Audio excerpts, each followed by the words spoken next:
십자가 내가 처음 볼 때에 나의 맘에 그 고통 사라져.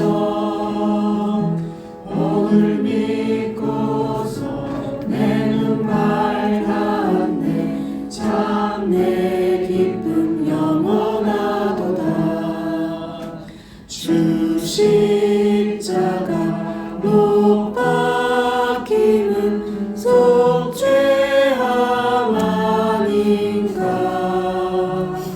그 긍휼함과 그 은혜 말할 수 없도다. 십자가 내가 처음 볼 때에 나의 맘에 그 고통 사라져. 오늘 믿고서 내 눈 밝았네. 참 내 기쁨 영원하도다.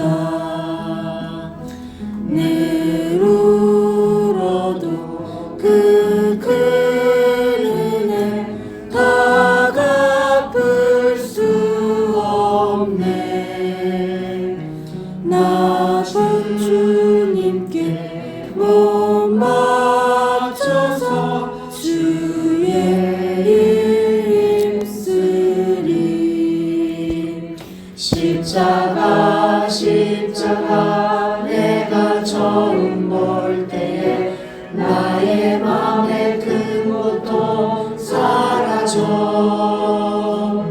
오늘 믿고서 내 눈 밝았네. 참 내 기쁨 영원하도다. 아멘. 주신 말씀 민수기 21장 1절부터 20절까지 읽습니다. 민수기 21장 1절부터 20절까지입니다.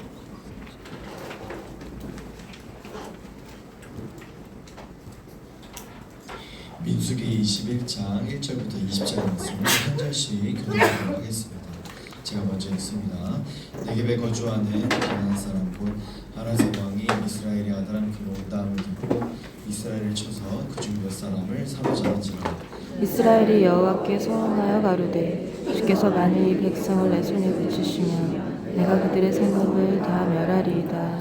여호와께서 이스라엘의 목소리를 들으시고 가나안 사람은 그들의 손에 넘기심에 그들과 그들의 성읍을 다 멸하니라. 그러므로 그곳 이름을 호르마라 하였더라. 백성이 호르산에서 진행하여 형의 길로 쫓아 에돔 땅을 둘러 행하려 했다가 그로 인하여 백성의 마음이 상하니라. 백성이 하나님과 모세를 향하여 원망하되 어찌하여 우리를 애굽에서 인도하여 내어 이 광야에서 죽게 하는가. 이곳에는 먹을 것도 없고 물도 없도다. 우리 마음이 이 하찮은 음식을 싫어하노라 하네. 여호와께서 불뱀들을 백성 중에 보내어 백성을 울게 하시므로 이스라엘 백성 중에 죽은 자가 많은지라. 백성이 모세에게 이르러 말하되 우리가 여호와와 당신을 향하여 원망함으로 범죄하였사오니 여호와께 기도하여 이 뱀들을 우리에게서 떠나게 하소서. 모세가 백성을 위하여 기도하매 여호와께서 모세에게 이르시되 불뱀을 만들어 장대 위에 달라 물린 자마다 그것을 보면 살리라. 모세가 노뱀을 만들어 장대 위에 다니 뱀에게 물린 자가 노뱀을 쳐다본즉 모두 살더라. 이스라엘 자손이 진행하여 모세에 진쳤고 모것을 떠나 모압 앞쪽 개 돕는 쪽 광야 이에 아바림에 진을 쳤고 거기서 진행하여 세르타짝에 진쳤고 거기를 떠나 아모리인의 영토에서 흘러나와서 광야에 이른 아르논강 건너편에 진을 쳤으니 아르논은 모압과 아모리 사이에서 모압의 경계가 된 곳이라. 이러므로 여호와의 전쟁기 일렀으되 수바의 와합과 아르논 골짜기와 모든 골짜기의 비탈은 아르고를 향하여 기울어지고 모압의 경계에 닿았도다 하였더라. 거기서 부엘이 이르니 부엘은 여호와께서 모세에게 명하시기를 백성을 모으라 내가 그들에게 물을 주리라 하시던 우물이라.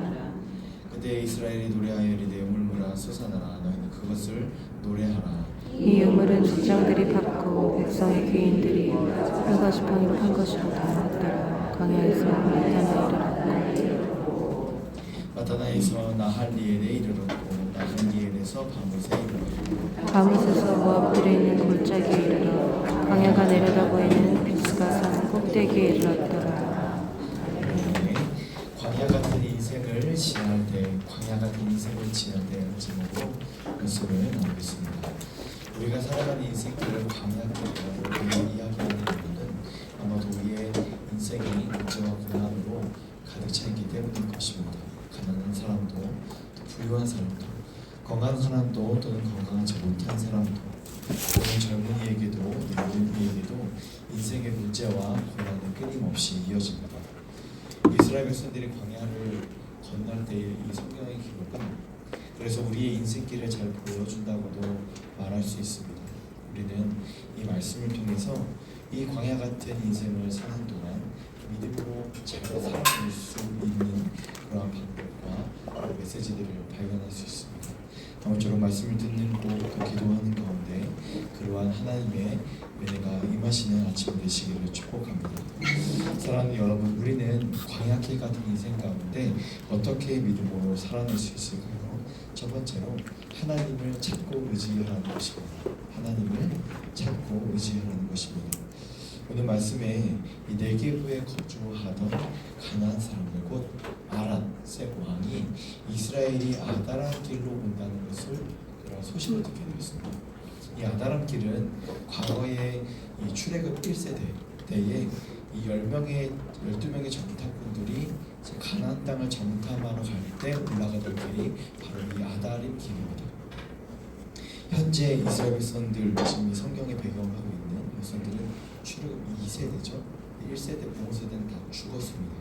그리고 이제 약속의 땅 가나안으로 들어가려고 하는 그런 시점에 놓여 있는 거예요. 2절 말씀 함께 읽어볼까요? 2절이요. 이스라엘이 여호와께서 원하여 이르되 주께서 만일 이 성읍을 내 손에 넣으시면 내가 그들의 성읍을 다 멸하리이다. 이스라엘 백성들이 뭐라고 말하고 있죠? 아랏 사람들을 우리에게 다 넘겨주시면 우리가 그들을 멸하겠다라고 말하고 있죠. 제가 앞서 부모 1세대, 출애굽 1세대는 다 죽었다고 말씀을 드렸는데 지금 출애굽 2세대의 반응이 어떻습니까? 1세대 부모 세대의 그 실수를 답습하지 않아요. 출애굽 1세대는 과거 가데스 바네아에서 여호수아와 갈렙을 제외한 10명의 정탐꾼의 부정적인 보고를 듣고 우리는 가나안 땅을 못 들어가겠다고 이렇게 말을 하잖아요. 그들은 거인이고 그들은 너무 강하고 우리는 메뚜기 같아서 우리가 그들과 전쟁을 하면 우리가 반드시 질고 말 것이다. 우리는 가나안 땅을 못 들어가겠습니다. 그랬던 게 출애굽 1세대였습니다. 그런데 지금 2세대는 어떻습니까? 하나님을 찾고 의지하고 있습니다. 그들은 하나님의 능력을 믿었습니다. 하나님이 반드시 이기게 해주실 것이라는 믿음을 가지고 하나님을 찾고 있어요. 그 결과 어떻게 됩니까? 아랏 성읍을 다 멸하고 승리를 거두게 되는 그런 모습. 그러니까 1세대와 전혀 다른 모습을 우리가 보고 있습니다. 하나님이 이처럼 자기를 찾고 의지하는 자에게 반드시 은혜를 베푸시고 승리를 경험하게 하십니다. 우리가 많은 인생 가운데 문제와 고난을 겪지만 결국 그 모든 문제와 고난들을 다 모아가지고 깔때기함을 집어넣으면 결론은 하나님을 찾는가에 대한 문제예요. 과거 1세대 출애굽 부모 세대가 실패했던 것은 바로 이 점이죠. 하나님을 찾지 않고 하나님 분명 가라라고 명하시는데도 불구하고 하나님을 의지하지 않았던 부모 세대. 그에 반해 지금 출애굽 2세대는 하나님을 찾고 의지하는 모습 속에서 우리에게 다가오는 메시지가 있는 것이죠. 그래서 히브리서는 이렇게 증거합니다. 11장 6절에 보면 믿음이 없이 하나님을 기쁘시게 하지 못하나니 하나님께 나아가는 자는 반드시 그가 계신 것과 또한 그가 자기를 찾는 자들에게 상 주시니심을 믿어야 할지니라. 내가 능력과 실력이 없어서 실패한 것이 아니라 저 가나안 땅 백성들을 바라볼 때 저들은 거인 같고 나는 메뚜기 같고 나는 능력이 없고 저들은 너무 강해서 그래서 실패하거나 어려움을 겪는 것이 아니라는 거죠. 결국 내가 하나님을 찾지 않았다라고 하는 것입니다. 특히 주목할 만한 표현이 3절에 나오는데요. 3절에 보니까 여호와께서 이스라엘의 목소리를 들으셨다라는 표현입니다. 이 표현이 의도적으로 부모 1세대랑 비교하고 있는 표현이에요. 왜냐하면 과거 부모 세대가 가데스 바네아에서 가나안 땅에 못 들어갈 때 거부할 때 하나님이 이렇게 말씀하셨거든요. 민수기 14장 28절에 보면 너희 말이 내 귀에 들린 대로 내가 너에게 행하겠다 이렇게 말씀하세요. 그러니까 그들의 목소리를 들으셨다는 거예요. 하나님 나 못 들어가겠습니다 라고 했던 그 말을 듣고 그래 너희 들어가지 마 이렇게 하셨는데 지금은 하나님 우리가 이 민족에게 넘겨주시면 우리가 이길 수 있습니다 라고 하는 그 목소리를 듣고 그 목소리를 들으시고 그대로 행하셨던 하나님의 역사를 오늘 말씀에서 보는 거예요. 오늘날 나의 입술은 어떤 목소리를 내고 있을까? 하나님께서 우리의 목소리를 들으신다는 것을 기억하시기를 축복합니다. 하나님 우리의 목소리를 들으세요. 그리고 그 고백대로 행하실 것입니다. 우리는 선택해야 합니다. 문제와 고난 앞에서 하나님을 찾고 의지해야 한다는 것입니다. 출애굽 2세대가 부모 세대의 과오를 답습하지 않았던 것처럼 우리도 성경을 볼 때 이스라엘 백성들이 끊임없이 광야를 지나면서 실수하고 죄를 짓고 불평하고 불만한 그 원망의 소리를 반면교사로 삼아서 우리의 목소리가 하나님을 향한 불평과 원망으로 나오지 않도록 해야 될 줄 믿습니다. 우리는 광야에 가는 인생 가운데 어떻게 믿음으로 살아낼 수 있을까요? 두 번째는요, 예수 그리스도의 십자가를 바라보아야 한다는 것입니다. 자, 아랍 백성을 진멸한 이스라엘이 이제 호르사에서 출발해서 홍해길을 따라갑니다. 이스라엘 백성들이요 에돔 땅을 통과하지 않고 우회하는데요. 왜냐하면 에돔 왕은 이 이스라엘이 에돔 영토를 지나가는 것을 허락하지 않았었거든요. 그래서 이 이스라엘이 에돔 땅을 통과하지 않고 우회해서 지나갈 수밖에 없었습니다. 4절 한번 같이 읽어볼게요. 백성이 호르산에서 출발하여 홍해길을 따라 에돔 땅을 우회하려 하였다가 기로로 말미암아 백성의 마음이 상하니라. 만약에 이스라엘 백성들이 에돔 땅을 통과하였다면 에돔 땅을 통과하는 왕의 큰 길을 지난다는 거면 좋았을 것입니다. 자, 그 왕의 큰 길 어떠세요? 왕의 큰 길이 좋은 길일까요? 나쁜 길일까요? 좋은 길이죠, 당연히. 일단 큰 길이고요. 왕의 길이기 때문에 평탄한 길이었을 겁니다. 빨리 갈 수 있는 길이었을 거예요. 그런데 반대로 우회하는 길은 험난하고 위험했을 것입니다. 왕의 큰 길, 좋은 길이었는데 우회하는 길이었으니까 그 왕의 큰 길을 닦았었던 그 배경에는 당연히 우회하는 길은 험난하고 어려운 길이었을 겁니다. 그래서 백성들의 마음이 어떻대요? 상했대요. 우리도 인생길을 걷다 보면 이런 일이 자주 일어나는 것 같습니다. 남들은 특히 믿지 않는 비그리스도인들은 좋은 길, 평탄한 길을 걷는 것 같은데 왜 우리 그리스도인들은 이렇게 험난한 길을 걷게 되는 걸까요? 5절 말씀도 한번 같이 읽어볼까요? 5절입니다. 백성이 하나님과 모세를 향하여 원망하되 어찌하여 우리를 애굽에서 인도해내어 이 광야에서 죽게 하는가? 이곳에는 먹을 것도 없고 물도 없도다. 우리 마음이 이 자칫한 음식을 싫어하노라. 자, 이스라엘 백성들이 불평하죠. 이 불평의 말이 실로 놀랍게 느껴지는 이유는요, 불과 얼마 전에, 그렇죠? 불과 앞에서 하나님이 힘 주셔서 아람 백성들, 아람 왕을 진멸했잖아요. 승리를 경험했습니다.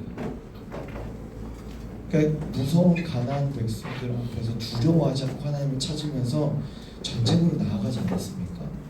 여러분, 전쟁이 무서우세요? 길 가는 게 무서우세요?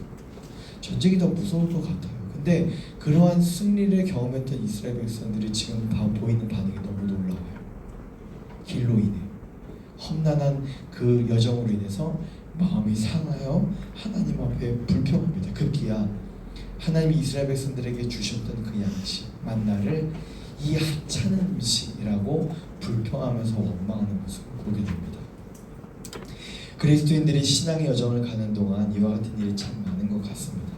불과 며칠 전에, 불과 몇 시간 전에 하나님의 은혜와 승리를 경험하고도 금방 불평하게 되어버리는 모습이 바로 우리 그리스도인들에게 많이 일어나는 모습이에요. 어제 주일이었잖아요, 그렇죠? 말씀 가운데, 예배 가운데 은혜를 받았지만 저녁에 돌아가셔서 어떠셨어요? 네, 많은 경우에는 은혜롭게 저녁을 보내시기도 했지만 그 반대의 경우도 마찬가지일 거예요. 그러니까 이런 일이 너무나도 많다는 거죠. 앞서 은혜를 경험하고 승리를 경험하고도 다시 금방 불평하고 원망하게 되어버리는 모습이 또한 우리의 모습일 겁니다. 하나님이 이스라엘 백성들에게 불뱀을 보내셨어요. 치명적인 도구로 인해 많은 백성들이 죽었습니다. 그래서 백성들이 그제서야 뉘우치고 모세에게 애원하죠. 그래서 모세가 하나님 앞에 기도했을 때 하나님의 처방을 내리십니다. 그 처방이 뭐였나요? 네, 노수로 불뱀 모양을 만들어서 작대도 높이다. 그 뱀을 보면 살고 보지 않으면 죽을 것이다. 처방을 내리십니다. 그래서 이 모세가 들었던 이 노뱀을 본 그 명령에 순종하여 그것을 본 백성들은 살았고 또 보지 않았던 백성들은 죽게 되었습니다. 이 노뱀은 우리가 잘 아는 것처럼 예수 그리스도를 상징하죠. 예수님이 자신께서 십자가에 달려 죽으실 것을 이렇게 두고 말씀하셨죠. 모세가 광야에서 뱀을 든 것 같이 인자도 들려야 하리라. 이 이스라엘 백성들이 자신들의 죄악 가운데 죽어갈 때 유일한 살 길이 노뱀을 쳐다보는 것처럼 우리도 죄악으로 죽어가던 우리의 인생 가운데 예수 그리스도가 유일한 살 길이 되셨다라고 하는 것입니다. 그러므로 우리는 인생의 광야길 가운데 오직 예수 그리스도를 바라봐야 하는 줄로 믿습니다. 많은 그리스도인들이 이렇게 오해하거나 은연중에 생각해요. 내가 예수님 믿고 구원받았으니까 예수 그리스도의 십자가를 바라보는 그것에 대해서 나는 필요 없다라고 물론 말은 하지 않겠지만 은연중에 그렇게 생각하는 경우가 많은 것 같습니다. 복음 설교, 예수님에 관한 설교, 예수님의 복음과 십자가에 관한 메시지가 믿지 않는 불신자들이나 또한 얼마 믿지 않은 그러한 초신자들에게만 해당되는 메시지라고 우리가 은연중에 여기는 경우가 많은 것 같아요. 그러나 그렇지 않습니다. 예수 그리스도의 십자가는 모든 그리스도인들의 평생에 바라볼 표대인 줄로 믿습니다. 이스라엘 백성들은 출애굽이라는 구원을 경험하고도 홍해가 갈라지는 그런 극적인 구원을 경험하고도 지금도 하나님을 잊어버리잖아요. 계속 원망하고 불평하며 죄를 짓고 회개하기를 반복했습니다. 우리도 마찬가지예요. 우리가 예수 그리스도의 십자가의 은혜를 구원받았다는 사실을 망각한다면, 그를 바라보지 않는다면 불뱀에 물려 죽게 되는 이스라엘이 당했던 위협도 우리 앞에 당도가 된다는 것이 바로 오늘 우리가 말씀을 통해 깨달아야 할 것입니다. 말씀을 맺으려고 합니다. 사랑하는 성도 여러분, 인생의 광야길을 걷는 동안에 하나님을 찾고 의지하며 우리 입술로 원망을 내지 않는 가운데 우리 주 예수 그리스도의 십자가를 끊임없이 바라보시기를 축복합니다. 네, 이것이야말로 참된 축복입니다. 하나님과 예수 그리스도를 찾고 바라보는 것, 이것이야말로 그리스도인의 참된 축복인 줄로 믿습니다. 이스라엘 백성들이 만나를요 하찮은 음식이라고 말했었죠. 우리가 광야길을 걷는 동안 종종 우리의 신앙을 이 하찮은 음식이라고 말하는 것과 같이 그렇게 쉽게 치부하는 경우가 많은 것 같습니다. 우리도 하나님과 예수 그리스도의 십자가의 은혜를 그렇게 만들어버리는 것은 아니지요. 어쩌면 너무나도 말씀 가운데 늘 캐낼 수 있는 메시지, 하나님, 예수님 이거인데, 근데 이거를 못해서 사실은 광야 같은 인생길 가운데 어려움을 겪는 것 같아요. 고난 가운데 자꾸 좌절하고 넘어지고 실패하고, 이게 이스라엘 백성들과 우리의 모습과 너무나도 닮아 있는 것 같습니다. 끝까지 예수 그리스도 그 만나 하늘에서 날아온 산떡으로 먹고 마시는 자에게 영생이 있을 뿐만 아니라 이 광야길, 이 인생길을 걸어가는데 힘을 공급하여 주시고 이기는 힘을 주시고 승리를 경험하게 하시는 그 이름이 바로 하나님과 예수님에게 있는 줄 믿습니다. 아무쪼록 인생의 광야길을 걷는 가운데 오직 하나님을 찾고 의지하는 예수 그리스도를 바라볼 수 있는 저와 여러분이 되시기를 주님의 이름으로 축복합니다. 기도하겠습니다. 하나님 아버지, 인생의 광야길을 걷는 동안 하나님 찾고 예수 그리스도를 바라보는 여정이 되기를 원합니다. 숙제를 하듯 빨리 약속의 땅으로 넘어가야 하는 것처럼 사는 것이 아니라 하나님과 동행하고 하나님을 간절히 구하고 우리 주 예수 그리스도의 십자가를 날마다 바라보는 하나님 예수님과 친밀함이 있는 우리의 광야길 인생 여정이 되게 하여 주옵소서. 오늘도 전쟁과 같은 순간 험난한 길을 만나게 될 우리의 인생을 불쌍히 여겨주시고 오직 예수 그리스도만이 살 길임을 입술로 고백하는 인생 되게 하여 주옵소서. 생명 되신 예수 그리스도의 이름으로 기도합니다. 아멘. 하늘에 계신 우리 아버지여, 이름이 거룩히 여김을 받으시오며 나라가 임하시오며 뜻이 하늘에서 이루어지는 것 같이 땅에서도 이루어지리라. 오늘 우리에게 일용할 양식을 주시옵고 우리가 우리에게 죄 지은 자를 사하여 준 것 같이 우리 죄를 사하여 주시옵고 우리를 시험에 들게 하지 마시옵고 다만 악에서 구하시옵소서. 나라와 권세와 영광이 아버지께 영원히 있사옵나이다. 아멘. 이 시간 우리가 함께 기도하기를 원합니다. 먼저 말씀을 붙잡고 기도하겠습니다. 내 입술의 고백으로 매 순간 하나님을 찾는 하루가 되게 하여 주옵소서. 오직 예수 그리스도만이 살 길임을 깨닫고 언제 어디서든지 십자가를 바라보는 믿음을 주옵소서. 두 번째로 나라 민족을 위해 기도합니다. 세워주신 나라 정부가 나라를 잘 이끌어갈 수 있도록 하시고 지혜와 공의와 사랑의 능력을 더하여 주옵소서. 악법들이 제정되지 않게 하여 주시고 특별히 한국교회가 올바른 길, 진리의 길을 걷게 하여 주옵소서. 마지막으로 교회를 위해 기도하실 때 ODC 봉사가 형통하게 이루어지게 하여 주시고 세우신 선임 목사님, 담임 목사님, 교역장, 직원들에게 성령 충만함과 강건함을 더하여 주옵소서. 더불어 오늘 다니엘 전도팀 35명이 양주의 동행교회를 섬깁니다. 오가는 길 안전하게 지켜주시고 미자립 교회를 전도 섬김을 통해서 하나님의 사랑을 지역에 전하게 하여 주옵소서. 이와 같은 기도의 제목을 가지고 우리 주님의 이름 부르며 기도하겠습니다. 주여